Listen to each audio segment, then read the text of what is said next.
Pronto. Vamos orar primeiramente. Senhor, graças te damos, porque estamos aqui como igreja do Senhor, para ouvir a tua voz através da tua palavra, na unção do teu Espírito Santo. Fala as nossas vidas, Senhor. Nos leva, Senhor Deus, se possível, Senhor Deus, pelo teu Espírito, a vivenciar aquilo que o Senhor falou naquele sermão, Senhor. De nós escutarmos através do teu Espírito Santo, com o mesmo Espírito que o Senhor Jesus falou àquelas pessoas e que fala nos nossos corações ainda hoje. Amém. Faz-nos entender as tuas palavras para vivermos o teu Evangelho verdadeiro. No nome de Jesus. Amém. Amém. Vamos deixar nossas Bíblias abertas em Mateus 5. Toda a lição está em Mateus 5, 6 e 7. Então deixa aberto aí no Mateus 5. E uma vez ou outra a gente vai fazer a leitura do versículo, certo? Em cada item desse. Se os irmãos perceberem, estamos estudando o Sermão do Monte. Mateus 5, Mateus 6, Mateus 7. Eu me detenho ao que Jesus falou no Sermão do Monte. É minha prática. Porque eu estudar Jesus e a lei, aí eu vou lá para Gálatas, eu vou para não sei aonde, eu acabo me desviando, ou me distanciando do que Jesus falou na sua originalidade. Ok? Então eu tenho isso aí. Agora eu vou falar sobre o tema Jesus e a lei. Bom, eu não estou mais falando do Sermão do Monte. Aí eu vou no Sermão do Monte, eu vou em Gálatas, vou ver o que Paulo falou em Romanos, o que é que Paulo falou em outros livros, outras cartas, o que é que Pedro falou. Aí eu vou fazer um estudo maior sobre Jesus e a lei. Mas o Sermão do Monte, o que foi que Jesus falou? É isso que eu preciso entender quando eu estudo o Sermão do Monte. Então hoje os nossos textos são Mateus 5, Mateus 6, Mateus 7. O Sermão do Monte, ok? Mateus 5. Então hoje vamos ter uma visão panorâmica do Sermão do Monte. O que é uma visão panorâmica? Jesus falou muitas coisas, muitos assuntos do Sermão do Monte. Foram muitos temas. Vamos pegar os temas. Separamos aqui 12 temas bem claros, como você vai estudar o Sermão do Monte, bem claros, bem nítidos, que Jesus tratou com aquelas pessoas. Quem são essas pessoas que Jesus tratou no Sermão do Monte? Primeiro ele sentou quando fala do monte, porque ele estava em alguma posição um pouco mais elevada. Era um monte. Onde é que era esse monte? Lá na região da Galileia, perto do mar da Galileia, quando Jesus fez viveu a maior parte do seu ministério. Ok? Pronto, Jesus está no monte. Quem acompanhou Jesus até o monte? Seus discípulos. Os discípulos acompanharam Jesus, todos que já haviam sido convocados, e estavam ali. Quando as pessoas perceberam que Jesus já estava se tornando discípulo, pelas suas curas, pelas suas palavras, as pessoas começaram a procurar onde é que Jesus está. E uma das pistas era seguir os discípulos de Jesus. E elas seguiram. E Jesus, quando viu, estava ele, estavam os discípulos, e a multidão foi se formando ali no monte, ok? Então por isso que chama-se de Sermão do Monte, porque Jesus falou aos discípulos e às pessoas que acompanharam, que a gente chama de multidão, e estavam lá ouvindo e vendo. Então Jesus ensinou a todos. E é esse sermão que nós estudamos nessas últimas 13 semanas. Hoje vamos fazer uma visão panorâmica. Então, Jesus é o mestre que está ensinando, o público é os discípulos e as pessoas que seguiram, né? E os temas são esses daqui. Vamos começar. O Sermão do Monte começou com as bem-aventuranças. Está lá em Mateus 5, de 1 a 12. Lendo rapidamente, a gente vai lembrar. Bem-aventurado os pobres de espírito, porque deles é o reino do céu. Bem-aventurados os que choram, bem-aventurados os mansos, bem-aventurados que têm fome, né? Bem-aventurados os misericordiosos, bem-aventurados limpos de coração, bem-aventurados pacificadores, bem-aventurados que sofrem por causa da justiça, bem-aventurados que são vítimas da mentira, da injúria, por causa do meu nome, Jesus falando. O que é que Jesus está dizendo? Para muita gente, até muito tempo atrás, algum tempo atrás, as bem-aventuranças, Jesus estaria se referindo a pessoas distintas. Pione é uma pessoa que reconhece que precisa de Deus, então é uma pobre de espírito.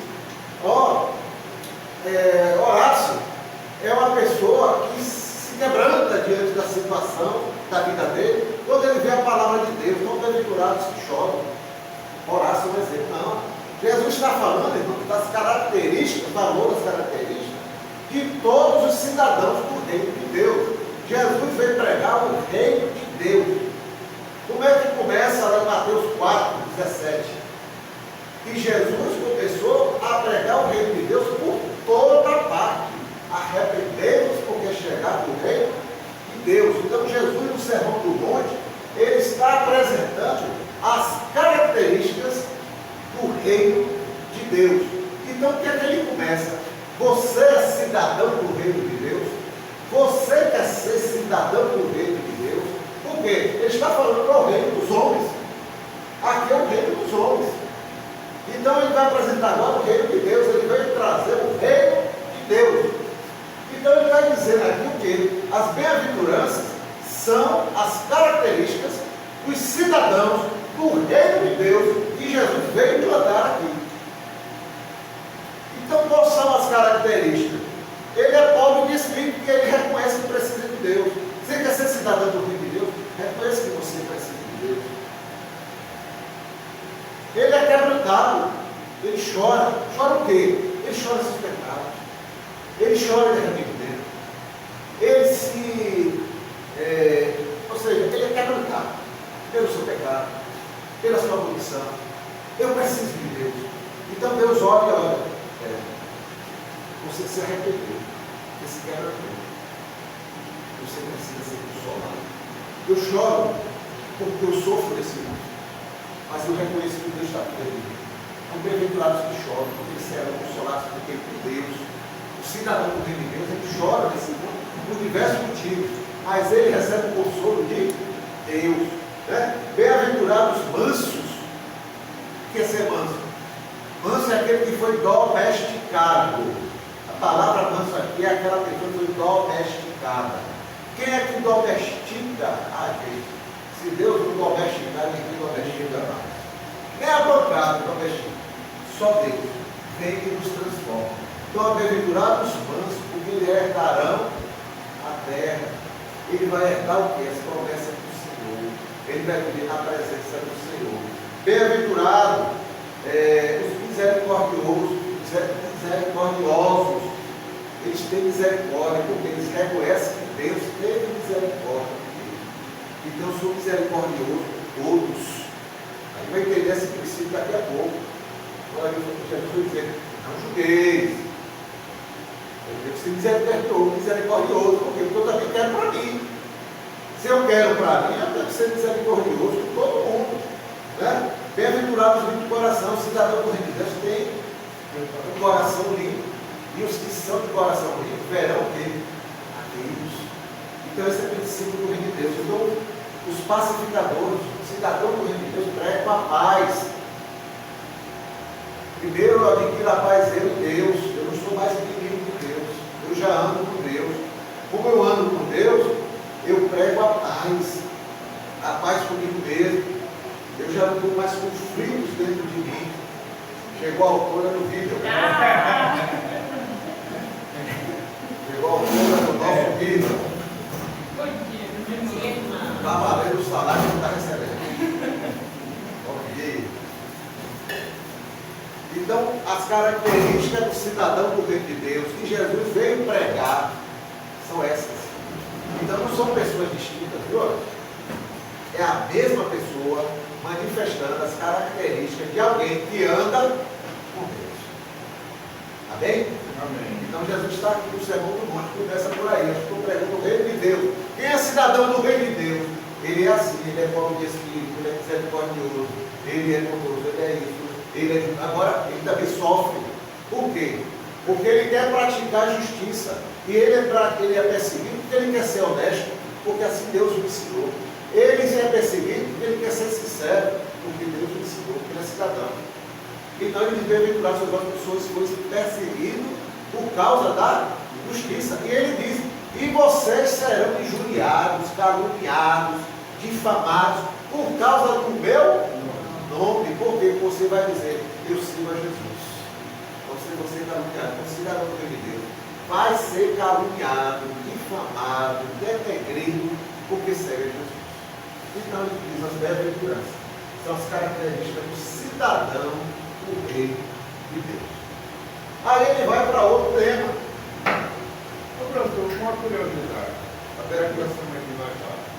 Qual foi o sentido inicial que Jesus usou para falar para tanta gente? Que os discípulos estavam perto dele, esses ouvidos, que estavam lá embaixo. Presumes. Que ele ficou no alto e a voz estava para propagar. E o que a gente chama de multidão, talvez não seja a multidão como apareceu na seriada do The Jogo. E aparecia a gente figurada. Né? Outra é de que ele falava e os discípulos transmitiam. Então há diversas situações. Outros ele ficava a favor do vento.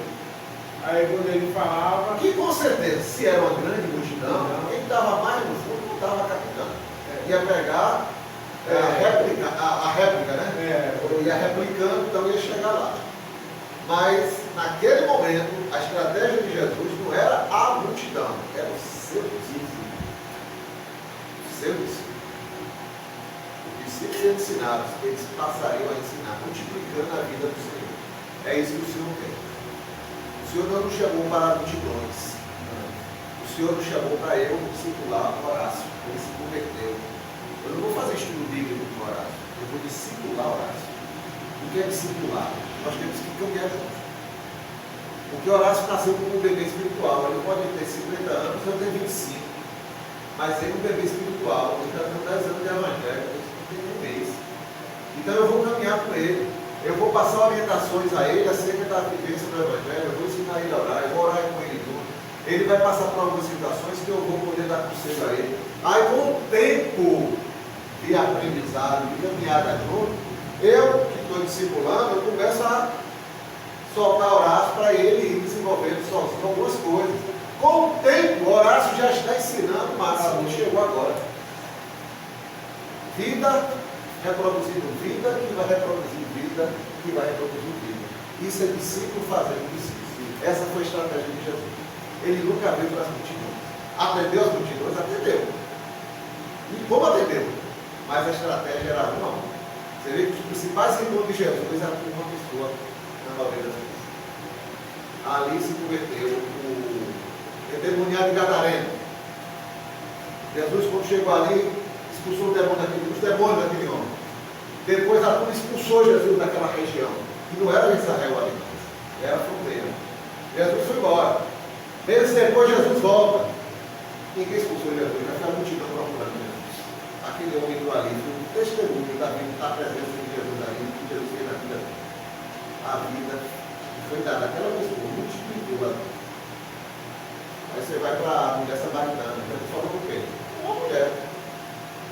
Mas através do que alcançou aquela mulher, ele entrou na aldeia. Se ele fosse direto para a aldeia, ia ser apedrejado pelo samaritano. Mas o testemunho daquela mulher abriu a porta da aldeia. Ele ficou 2 dias na aldeia do samaritano. E ele era judeu. E os seus discípulos judeus. E vida multiplica a vida. Essa foi a estratégia de Jesus, sempre. Depois da bem-aventurança, Jesus vai em Mateus 5, de 13 a 16, falar sal e luz. Você é sal da terra e luz do mundo. Aí muita gente faz tanto estudo sobre isso e não chega à conclusão do que Jesus quis dizer que nós somos sal e luz. O que é que o cidadão do reino de Deus significa que ele é sal e luz? O que é que Nicole, esse dia Jesus chama de Nicole e diz, você é sal da terra e luz do mundo. Isso aqui, irmãos, é a missão do cidadão do reino de Deus. É a missão. O que é missão? O que Deus espera de você, como cidadão do reino de Deus, aqui na terra. Você ser sal e luz. O que é sal? O sal caiu em alguma comida, a comida agora adquire um sabor diferente. Mudou. Ela define, não importa a quantidade, o sabor vai mudar. O cidadão do reino de Deus entrou em um ambiente, pode estar ali só de trevas, mudou a situação ali. Ali agora tem um agente do reino de Deus presente. Ele agora é sal da terra e luz, porque se há trevas, ele é a luz que resplandece no meio das trevas. Essa é a nossa missão como cidadão do reino de Deus, ser sal da terra e luz do mundo. A gente, quando estava aqui nessa lição, a gente apagou aqui as luzes e vamos imaginar que isso aqui é um breu, está tudo escuro. Eu acendo uma velinha pequena, a luz se destaca. A luz vai se destacar. Por quê? Porque é luz. É isso que o Senhor quer. Você pode estar no ambiente do seu trabalho, é treva escura, é só fofoca, é só maledicência, é só disputa, é só briga, é só confusão. Tem ou tem? Não sei se vocês estão fazendo trabalho, mas pode ser na sua sala de aula, pode ser no meio familiar, pode ser na vizinhança, pode ser no grupo de trabalho que você faz a parte, pode ser em tantos lugares. Mas se você é cidadão do reino de Deus, Deus está dizendo que você vai ser sal da terra e luz do mundo ali, onde você está. Por isso que não existe agente secreto no reino de Deus. Né? Ou você é, ou você não é. E não se preocupe em chegar num lugar e já dizer, eu sou crente, eu sou evangélico, eu nunca me preocupei com isso. Se as pessoas não conseguirem identificar que eu sou, com o passar do tempo, não é a minha boca dizendo o que vai fazer eles verem. Eles têm que ver, né? Também cabe você é crente, você é evangélico. É porque você tem uma palavra diferente, você tem um comportamento diferente. Tem que ver. Se ele não conseguir ver, não vai cantar nada. Achei interessante foi isso. Eu corto o cabelo, alguns deles, mudou para uma nova pessoa. Foi chegar ali naquele ambiente e tal, ele me perguntou as coisas, como foi essa última vez? Ele perguntou, sinceramente. Então você vai perceber. Apesar do pouco tempo que você fica ali, tomar coragem, chega, sabe? Mas se a pessoa não perceber em alguma coisa que você faz, que você diz, seu comportamento, então você não está sendo sal da terra, entendeu? Então essa é a nossa missão como cidadão do reino de Deus. Nós somos sal da terra e luz do mundo. Esse é o nosso propósito aqui na nossa vida aqui na terra. Eu estou aqui na terra. Por que Jesus, quando você se converte, não tira logo e arrebata e leva embora? Não, ele quer que você seja sal, seja luz, para alcançar outras vidas. Aí Jesus vai para a lei. Ele segue na lei. Mateus 5, 17 a 20. 5, 17 a 20. Não cuideis que vim destruir a lei, versículo 17, ou os profetas. Não vim a me rogar, mas cumprir. Eu vim cumprir a lei. Então Jesus vai colocar agora um tema crucial para o judeu. A lei. Epa! Um bocado de fariseu ali de olho, o que Jesus estava falando. E um bocado de gente que não era fariseu, mas andava com os fariseus. E muita gente que não era fariseu e era contra os fariseus. Tinha seus questionamentos, né? Tinha suas questões contra os fariseus. Que a gente vai ver mais adiante. Então Jesus está dizendo, eu não vim anular a lei. Eu vim cumprir. Se Jesus veio cumprir a lei. Mas Jesus não é o fim da lei da Cristo. Jesus viveu o verdadeiro espírito da lei. Foi isso que Jesus estava dizendo. O verdadeiro espírito da lei. Lá na congregação nós estamos estudando. Iniciamos a jornada bíblica. Já estudamos Gênesis e concluímos agora Êxodo. E por estar em Êxodo, nós já iniciamos o estudo de muitas coisas da lei. E a gente vai ver que quando Deus criou a lei, Ele criou um espírito semelhante ao que nós vamos ver na graça. Mas ali era um estágio inicial daquele povo. Eles não tinham como entender que a partir do coração você deveria obedecer ao Senhor. Então ele botou, não matarás. Mas você vai ver o restante da lei. Bom, ele disse, eu vou matar, então eu vou matar. Então se eu não matar, eu posso ter ódio. Não é isso? O nosso entendimento humano, ele só diz que eu vou matar. Sim, mas você vai ver lá adiante. Aí ele diz, ó, quando você encontrar o animal, o teu inimigo não é do inimigo, o teu, é você que está dizendo que ele é teu inimigo. Quando você encontrar um animal do teu inimigo, solto, prende ele, leva para o teu inimigo e vai viver. O que Deus está dizendo? Cuida do teu inimigo, abençoe o teu inimigo, não tenha ódio do teu inimigo. É o espírito da lei, não é só não matar teu inimigo, faça o bem do teu inimigo. É isso que Jesus está dizendo. Era isso que a lei dizia. Mas vocês não cumpriram. Vocês não cumpriram. Por isso vocês ouviram, não matarás, eu porém vos digo agora com mais profundidade ainda, com mais clareza ainda, aquele que olhar para o irmão com ódio, já matou. Então agora ele vai e aprofunda a lei. Então ele vem cumprir, e cumprir de uma forma mais profunda. Aquele que cobiçar com os teus olhos, já roubou, já defraudou. Então ele sai aprofundando a lei, então ele vem cumprir, e cumprir de uma forma mais profunda. Entendeu? Por isso que ele veio. Eu não vim acabar com a lei, eu vim aprofundar, eu vim cumprir aquilo que Deus já queria de vocês, lá desde o Sinai, desde a época de Moisés. Por que alguns entenderam isso? A lei mandava fazer sacrifício. Por que Davi diz? Senhor, eu sei que o Senhor não se importa com sacrifício. O Senhor quer um coração quebrantado. Um coração quebrantado, o Senhor nunca vai abandonar, nunca vai rejeitar. Jesus, Davi entendeu. Samuel entendeu. O que é que ele disse a Saul? Saul, mais importante é obedecer do que oferecer sacrifício. Porque tantos entenderam na palavra, você vai ver tantos entenderam na palavra o que a lei falava. Então Jesus veio falar com mais clareza e mais porque agora vocês vão ouvir o que eu vou falar. Aí ele vai para o próximo ponto, a justiça. O que é justiça? O que é justiça? Aqui ele está falando diretamente contra a visão religiosa do Sermão do Monte. Ele está falando diretamente contra a visão religiosa. A visão religiosa é interpretada de forma diferente. É escrito aqui, não matarás. A religião da época, a religião oficial, os fariseus, os saduceus, o judaísmo, eles toleravam você, inclusive eles tinham certos julgamentos que eles tinham autorização de matar. Vai ver a questão do julgar, que Jesus trabalha isso aí.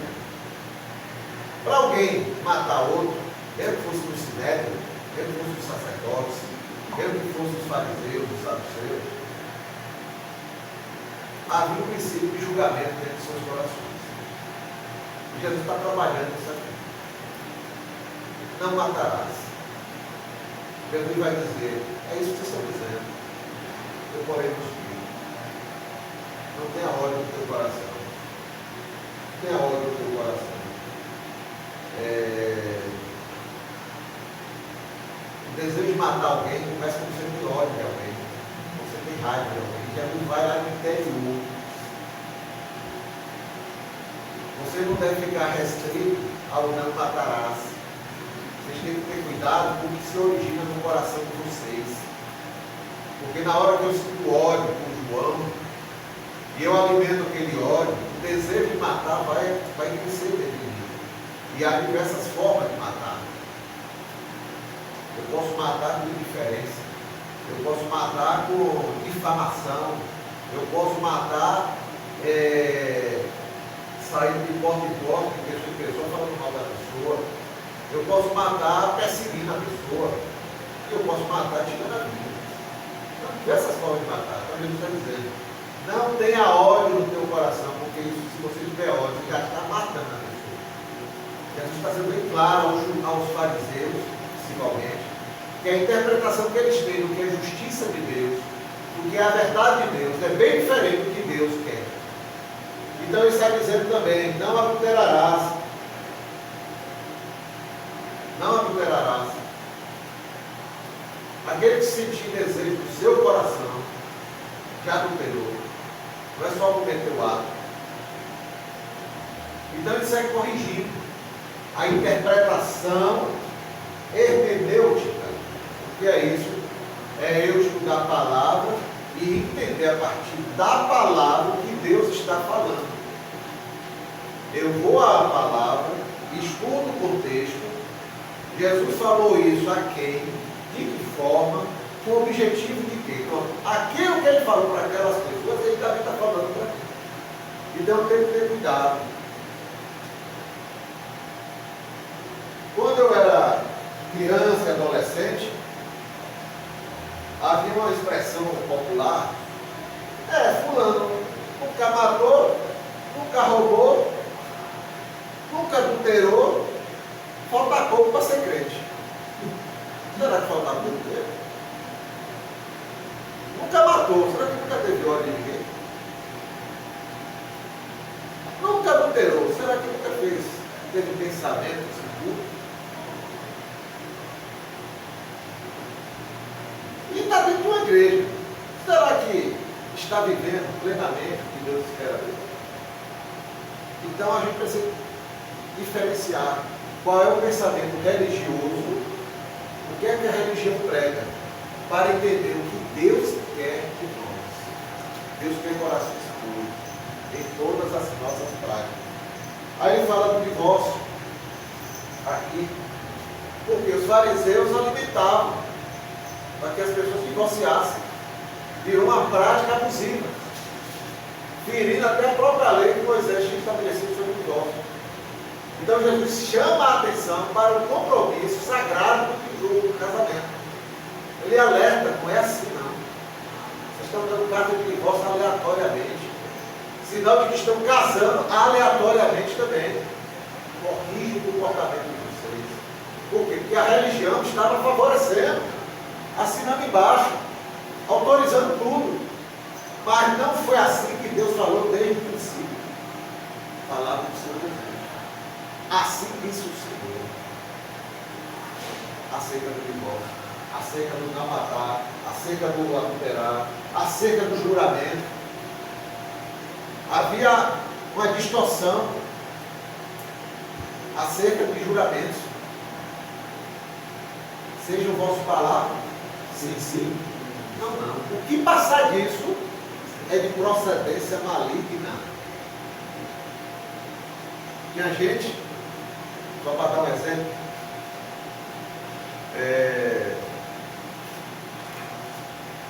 Horácio, vamos pegar aqui Horácio. Os pais de Horácio é rico, mas seus pais não são. Aí Horácio faz o seguinte: eu não quero ficar responsável por sustentar meus pais. Eu digo, para que eu vou sustentar meus pais? Eu estou falando dos pais, porque essa era o maior problema na herança. Filhos que cresceram, você vai lá na lei, Deus disse que era para você cuidar dos seus. Se você tinha uma condição melhor, cuide dos seus. Se é pai, se é filho, cuide dos seus.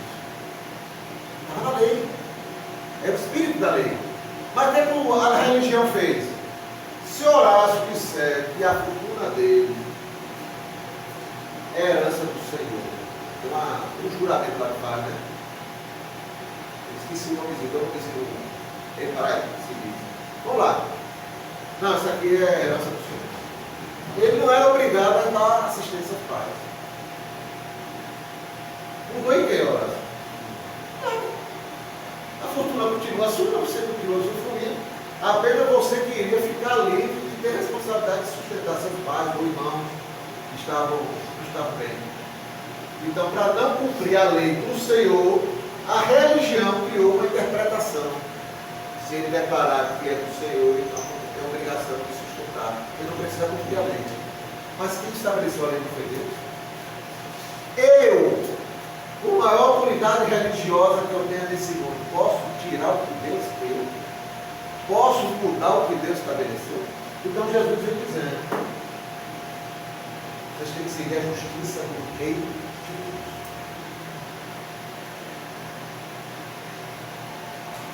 Vamos avançando.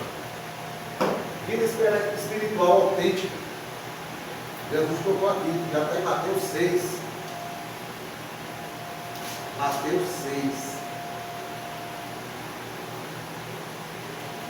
Lá ele vai falar sobre, ele usa o exemplo da esmola, ele usa o exemplo da oração, ele usa o exemplo do jejum. Jesus está falando isso. O que é esmola?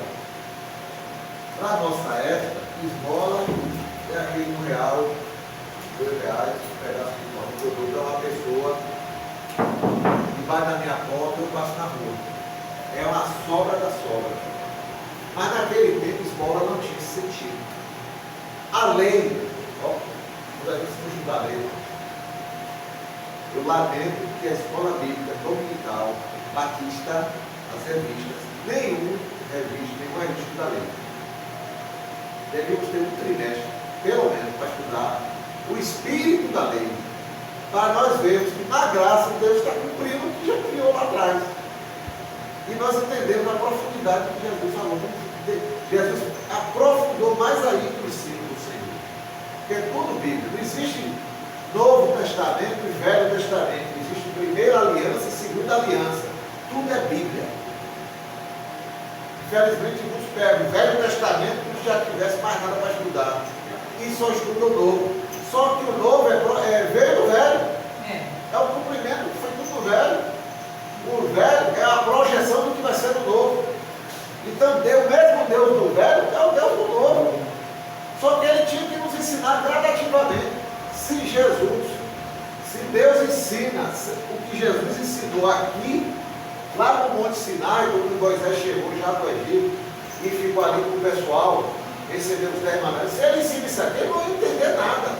Então, foi ensinar naquela época o que era possível eles entenderem. Por que Moisés chega e diz: ó, gente, é olho por olho, dente por dente? Por que ele ensinou isso? Parece duro, né? Mas aqueles homens vinham do Egito, brutalizados, aquelas pessoas. Eles viviam como escravos.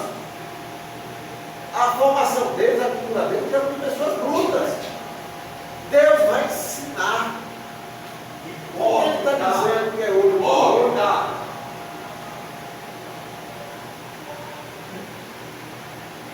Por que ele está dizendo que é olho por olho e dente por dente? Porque naquele tempo, a lei que prevalecia no mundo era esse princípio de outro povo. Dente por olho, dente por dente. Voto temporário. Era o que prevalecia no mundo. Quem estudou história já ouviu falar isso. Mas a brutalidade era tão grande, que Horácio passou na frente da minha porta, jogou uma pedra para me pirraçar. Eu fui na casa dele, na barraca dele, e derrubei a barraca toda para me vingar. Foi igual? Foi na minha promoção? O outro passou, gritou comigo: ah, você não sei o quê. Eu fui, já peguei uma faca e fui assim. Está olho por olho, dentro por dentro. Ou seja, no coração, na mente das pessoas, já estava isso aí. Pagar, dobrado ou triplicado, exigir pagamento. Então Deus está chamando esse povo primeiro, ó gente, vamos ser civilizados. Ele usou a cultura da época. Seja prudente. Se você tem razão, você vai procurar o juiz entre você e ele, vai contar a sua história, ele vai ser chamado a lei, vai ser chamado, vai ser ouvido, e a máxima punição que ele vai receber é perder o dente também. Era isso aí. Então está chamando o pessoal para pelo menos voltar primeiro para o nível civilizado. Aí quando você chega lá em Provérbios, você já vê outro nível de entendimento. Salmos, você já vê outro nível de entendimento. Quando chega em Jesus, mas agora pode falar de forma mais profunda. Então Deus respeita a nossa realidade. Então está aqui, o que era esmola? A lei dizia que eu estou bem financeiramente, estou bem economicamente, devo ajudar os mais necessitados. Ele chamava de esmola, mas era uma ajuda substancial. Isso era a lei do Senhor. Por isso que ele vai dizer, quando tu deres a tua esmola, não toque trombeta. O que tua mão esquerda está dando, a tua direita não sai. Ou seja, estou dando esmola, pior. Olha, estou dando esmola aqui para viver, aqui, ó, uma bandeja cheia, com pernil, ó, um pernil suíno, todo assado para ela se alimentar, que não está tendo condição. E tua mão esquerda está dando, a tua mão direita não sabe. Deixa que Deus te recompense. Amém. É isso que Jesus está corrigindo.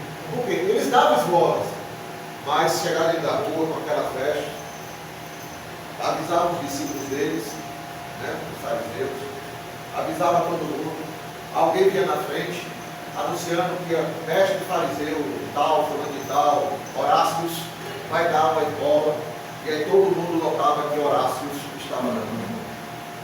E aí o que dominou é Horácio. Então Jesus está corrigindo isso aqui. A oração, quem pega religioso, eles exemplificando isso. Eles nas praças, nas esquinas, no meio das praças, para mostrar que ele tem comunhão com Deus, no meio da praça pública. Era o ritual deles, para todo mundo ver que ele é santo, que ele anda com Deus, que ele tem intimidade com Deus. Então o que ele está dizendo? Quando você for orar, ore em secreto. Vai lá naquele lugar, escondido da tua casa, fecha a porta, ora teu pai secreto, o teu pai que te vê em secreto, te recompensará. Então ele está corrigindo. Jejum, eles faziam jejum, os fariseus, era o exemplo de religião daquela época, faziam jejum e ficavam com a cara toda abatida, a roupa mais envelhecida, para mostrar que estava sofrendo por causa do jejum. Era isso que eles faziam. Então Jesus veio e disse, quando vocês jejuais, não se mostrem tristes, abatidos, vocês não se exibam, porque se fizerem, a recompensa não receberão. Deus não olha esse tipo de jejum. Então Jesus está corrigindo. Ele quer uma vida espiritual autêntica. Que você desbola, porque o teu coração é generoso diante do Senhor. E Deus vai te recompensar pela tua generosidade. Tu ora em secreto, porque a oração é a intimidade com Deus. Não é para público. Eu posso orar em público, não tem problema. Mas se a minha oração é só em público, eu vou acompanhar. O jejum não é para exibição, é para eu ter os limites e ali estar em harmonia perfeita com Deus na minha oração. Então, vida autêntica. O Pai Nosso nós já conhecemos, a oração do Pai Nosso. Dentro do sermão, Jesus estabelece o Pai Nosso como modelo. Jesus está buscando o reino de Deus e está ensinando a nós, cidadãos do reino de Deus, como nos comportarmos dentro desse mundo. Né? Então, na oração, você vai pedir, você vai adorar, você vai louvar, você vai ser grato, você vai interceder, você vai pedir proteção. Livra-nos do mal. Não é isso? O nosso, que cada dia nos dá hoje. Pai, santificado, santo seja o teu nome, tanto no céu quanto na terra. Ser grato, tudo, louvor. Esse é o modelo de oração. Esse é o modelo de oração. Para nós estarmos orando ao Pai. É para nós colocarmos dentro do Senhor tudo que nós somos. Como eu repito, o salmista é aquele que está orando. E um ser humano como qualquer um de nós. E nossas orações sejam salvas ao Senhor. No secreto. A gente louve, a gente adora, seja grato ao Senhor, interceda. Né? E assim vai. Mateus 6, 19 a 24.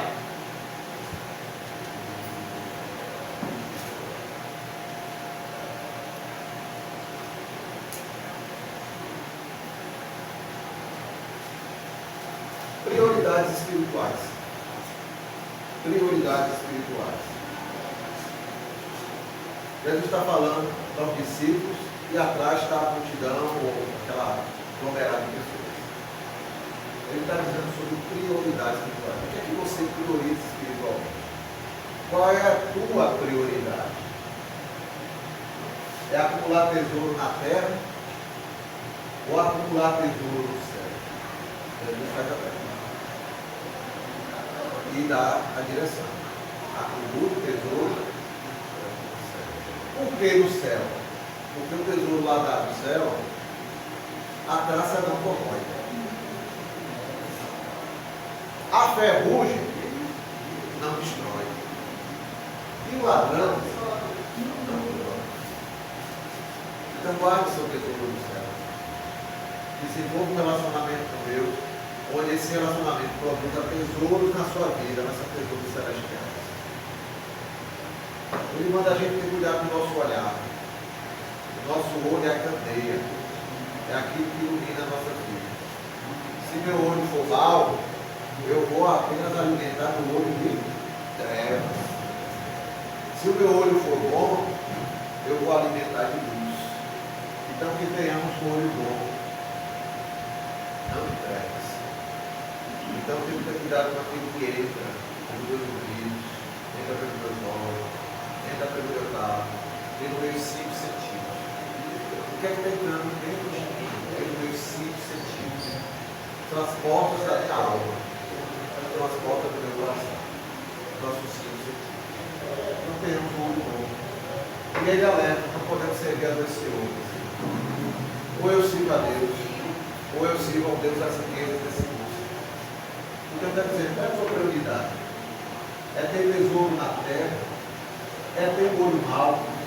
É servir aos deuses desse mundo, as riquezas desse mundo? Ou a tua prioridade é acumular tesouro no céu? É alimentar um olho bom?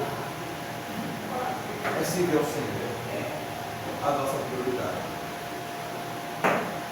E aí vai para vencer a ansiedade. Um dos estudos que a gente mais faz ao longo do Evangelho, né? Porque a gente não é ansioso não, né? O ser humano tem um problema de ansiedade, né? O problema é que tem um bocado que não tem. Graças a Deus, só eu tenho.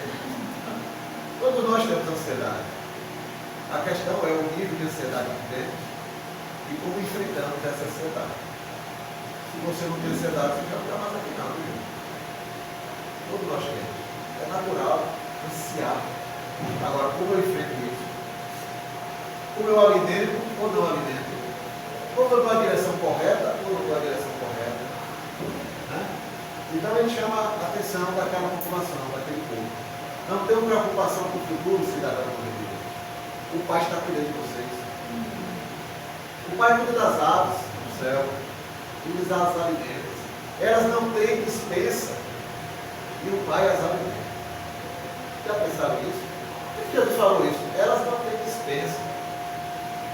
Eu falei aqui uma vez, quando eu me casei, quando a gente vai escolher o salário, a primeira coisa que eu fiz foi fazer uma dispensa bem abastecida. Há 3 meses logo me fez. O que é que dá? Vem comigo alguma coisa. Será que Deus não vai me dar no mês que vem? Não dá. Se você não me der dinheiro, vai vir para outro. Então, ele não tem dispensa. Deus cuida dos livros do campo, são lindos. Troco de roupa toda estação. E cada estação a roupa mais linda. Esse vestido melhor do que Salomão no seu esplendor. Está dizendo, o Pai cuida deles.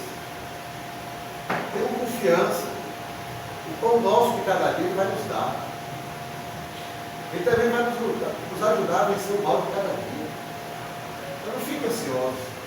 O Pai cuidará de vocês. O que ele veio fazer? Além de apresentar o reino de Deus, Jesus apresentou o Pai. Enxergue Deus como Pai, aquele que cuida dos seus filhos. Prioridade é o reino de Deus e sua justiça. Essas demais coisas, Ele vos acrescentará na sua bondade para com vocês. Vamos julgar. Mateus 7, 1 a 6. Tá, vamos para o capítulo 7. Não julgueis, versículo 1.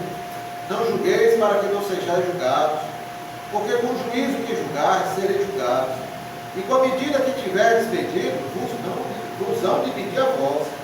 E por que você repara no argueiro, seja no cisco, que está no olho do teu irmão, e não enxerga a trave que está no teu olho?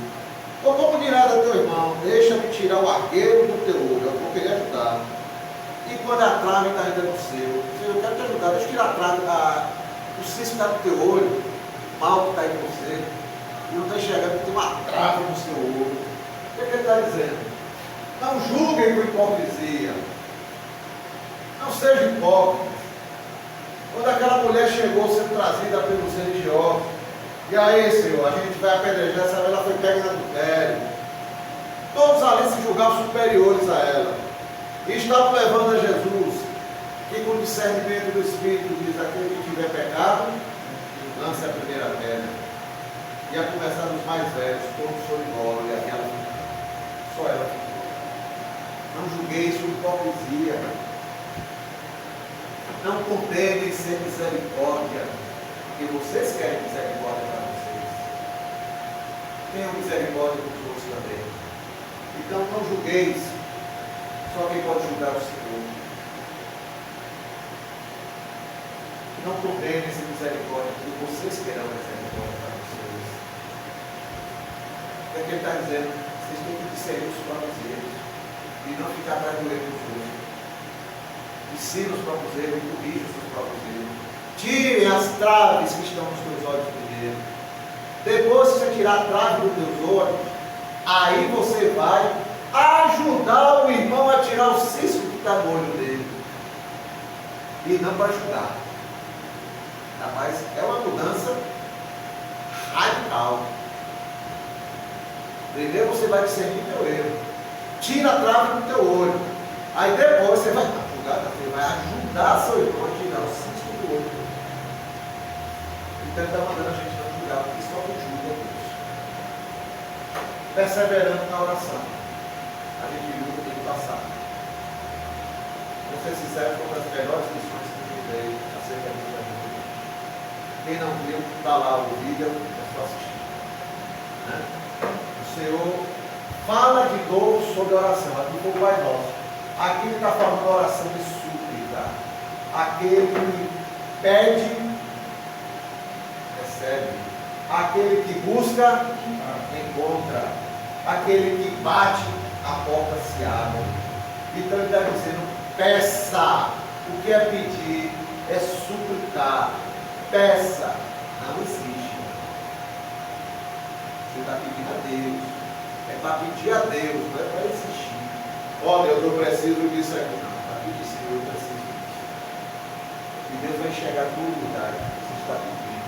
Você pediu, vá para a segunda instância. Busque, quer buscar. Eu estou com apetite aqui, eu estou com fome. Bom, beleza, eu estou com fome. E daí? Vá buscar o que comer. Vamos para onde é que eu acho comida? Eu preciso comer. Ter fome eu tenho. Eu pedi, sim, mas você está buscando. Senhor, ouve meu clamor. Senhor, ouve meu clamor, Senhor. Por favor, Senhor, clame ao Senhor. E Ele vai olhar a intensidade e a ação do teu coração. Está mostrando que você está confiando nele e está confiando no propósito dele. Busque com intensidade. Bater, quer bater. Eu vou para terceiro nível de clamor. Senhor, o Senhor tem que me ouvir, Senhor. O Senhor tem que me ouvir. Por favor, Senhor, me ouve. Por que eu estou batendo na porta? Porque eu sei que está do outro lado da porta. É o Senhor que está. É aquele que tem a chave que abre e ninguém fecha. É o Senhor Jesus. Eu estou batendo, insistindo. E Ele diz: aquele que bater, abre em cima. Isso é o quê? Pedi, recebereis. Batei, buscai e achareis. Batei, e abrisse. Ele está dizendo o quê? O Pai dá essa promessa àqueles que suplicarem. Salmo 40, versículo 1. Na minha angústia, clamei ao Senhor e Ele ouviu. É isso que ele está dizendo. Persevere em oração. E aí ele vai fechando o sermão do monte. E ele começa a falar da porta, do caminho e dos falsos profetas. Ele fala de uma porta e um caminho. Uma porta larga, onde todos podem entrar. E depois dessa porta tem um caminho largo. Não é só a porta que é larga. Há um caminho largo também, ou seja, tudo é fácil. Ninguém vai me questionar, ninguém vai me bater, ninguém vai me corrigir, eu não preciso dar satisfação a ninguém, eu vivo para onde meu nariz está me levando, eu vivo do jeito que eu quiser. Não preciso obedecer a Deus. E ainda sou religioso, eu não vou para a igreja toda a vida. Mas a tua vida não está com Deus. É a porta larga e o caminho largo. Mas ele fala que há também. E ele diz que essa porta larga e o caminho largo, muitos vão por ele. Por essa porta larga e o caminho largo. Mas ele diz, mas tem uma porta estreita, com um caminho estreito. Esforçai-vos por entrar por ele. Viver esses princípios é passar pela porta larga, pela porta estreita, e depois seguir o caminho estreito. Passar pela porta estreita e seguir o caminho. A porta é estreita. Eu tenho que carregar. O caminho estreito, é uma porta estreita. E temos que seguir o evangelho do meu Senhor. É um caminho estreito comparando com esse mundo. E ele manda ter cuidado com os falsos profetas. Que falarão coisas em nome de Deus. E Deus não mandou nada por isso. Então ele mandou tomar cuidado. E aí ele está fechando um verdadeiro discipulado. Nem todo mundo que diz Senhor, Senhor, entrará no reino dos céus. Mateus 7, 21. Nem todo que me diz Senhor, Senhor, entrará no reino dos céus, mas aquele que faz a vontade do meu Pai que está nos céus. E muitos me dirão, Senhor, não profetizamos. Não fizemos tantas coisas em teu nome para ser discípulo, como a gente falou aqui no início. Não depende de palavras. Oh Senhor, de novo. Não, Deus não está olhando isso, não. Deus está olhando o teu coração. Deus está olhando o teu coração, se você está sendo sincero. Você pode ficar aqui 2 horas falando Senhor, Senhor, Senhor. E Deus olha para você e está ficando só vazio. Deus vai pensando em palavras. E às vezes você fica 1 minuto, Senhor, tem misericórdia de mim. Deus está vendo com sinceridade. Não depende de obras. Não, Senhor, que eu fiz isso, eu fiz aquilo, eu fiz não sei o quê, eu participei de não sei o quê, eu dei isso, eu fiz. Não depende de obras. Ele disse que muitos chegarão para ele e dizer, Senhor, eu fiz tanta coisa em teu nome. Ele disse, não discurso com isso. Apartai-vos de mim, vós que praticais a iniquidade. Esse é o julgamento verdadeiro do Senhor. Só Ele pode fazer. Eu e Horácio não podemos, não sei vocês, mas nós não podemos fazer. Só o Senhor pode. Ele vai passar a peneira e sabe quem serviu a Ele e quem não serviu. Porque Ele vai julgar a partir de horas. Nós devemos viver e praticar suas palavras. Esse é o verdadeiro discipulado. E aí ele fecha o Sermão do Monte com essas conclusões. Mateus 7, 24 a 29. Todo aquele, pois, que escuta as minhas palavras. E outra tradução diz, estas minhas palavras. Compará-lo-ei. E aí, irmã? E pratica, será comparado a um homem prudente que edificou a sua casa sobre a rocha. O homem prudente. Então, quem pratica estas palavras do Senhor Jesus será comparado ao homem prudente que construiu sua casa na rocha. Quem é a casa na rocha? É a coluna. As colunas da casa estão sobre o terreno rochoso. Se tiver sobre o terreno arenoso, ele cai. Se for no rochoso, ele fica. Vocês estão vendo a ponte aí sendo construída no rio. houve uma facilidade na construção dessa ponte. Esse terreno aí, nesse local, é cheio de rocha. Então foi mais rápido fazer a base da ponte. Morto. E caiu a chuva, transbordaram os rios, é isso que está falando? Sobraram os ventos e deram ainda para aquela casa, que não caiu, porque foram levantados sobre a rocha. Eles são prudentes. Problemas vão vir, mas eu vou permanecer firme no meu Senhor. E todo aquele que ouve estas minhas palavras e não as pratica, será comparado a um homem insensato, que edificou a sua casa sobre a areia. Então, quem não pratica estas minhas palavras e diz que quer ser do reino de Deus, é uma pessoa insensata. Está construindo, é o equivalente a construir uma casa na areia. Aí vai acontecer o quê? Vai cair a chuva, transbordar os rios, soprar os ventos e deram com ímpeto contra aquela casa. E ela desabou, sendo grande a sua ruína. Então, irmão, Jesus convoca todo cidadão do reino de Deus a viver uma fé transformadora e não só de palavras. Essa é a mensagem do reino de Deus, do Sermão do Monte. Fazer a vontade de Deus deve ser o alicerce principal da vida do cidadão do reino de Deus. Foi essa a mensagem do reino, do Evangelho do Reino. Quem vive a vontade de Deus terá uma vida firme diante das provações desta vida. Isso foi o Sermão do Monte. Jesus encerra aqui. Faz essas palavras. E aquele diz, aquele que pratica é prudente. Está construindo sua vida igual o homem que construiu sua vida sobre a rocha. Aquele que não pratica é imprudente, é insensato. É como se estivesse construindo a sua vida, a sua casa sobre a rocha. Os ventos vão vir e ele não terá firmeza para suportar. Ao contrário do que pratica, os ventos vão vir e ele vai suportar. Porque o Senhor está dando sustento. Amém? Amém. Que Deus nos abençoe. Oi, irmão. Eu posso dar um depoimento aqui, que me incomodou bastante esse fato do falso profeta. Uma igreja dessa aí a pessoa entrou na igreja na cadeira de roda. Cobriu aqui a perna e tudo, entrou na cadeira de roda.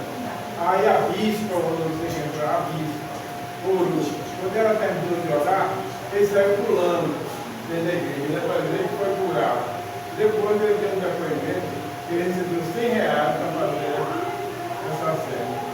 Isso eu fiquei bastante constrangido com esse milagre, viu? Com esse Tem milagre. muitos por aí. Muitos. Deus cura? Deus cura. Mas não precisa eu fantasiar ou ensinar. Porque ele cura se ele quiser. Até curar uns pervertidos desses. Não pervertidos do Evangelho. Vamos orar? Vamos ficar em pé, descansar?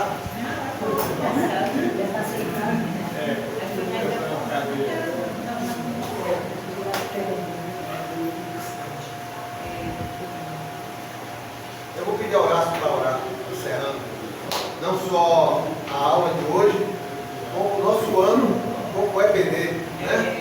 Só em março agora, vamos voltar para as classes. A partir do domingo que vem, será aula única lá no templo, viu?